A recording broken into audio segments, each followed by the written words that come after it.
अब हम 15 लाख से प्लस बोले हैं, इसलिए 15 लाख से प्लस हम बनाना चाह रहे हैं इसको। 15,08,000। और आप ये देखना सर, ये भी आएगा, ये 8 रुपया ये भी आएगा खाते में। इस बिजनेस की ये खासियत।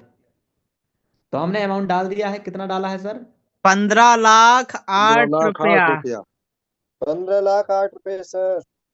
प्रोसीड। प्रोसीड। मैंने ऑलरेडी इसमें ट्रांजैक्शन पासवर्ड भी डाल दिया। और अगर जैसे ही मैं ओटीपी फिल करूंगा, तुरंत पैसा पैसा जयपुर से इधर श्रावस्ती में आ जाएगा। और ये क्या हो रहा है? Live live withdrawal. लाइव देखिए दोस्तों, ये देखिए मैंने क्लिक कर दिया है। वाह सर जी, वाह, क्या बात, क्या बात सर। बहुत बहुत बधाई हो सर, बहुत बहुत बधाई हो, बहुत बहुत बधाई हो सर। Many many congratulation.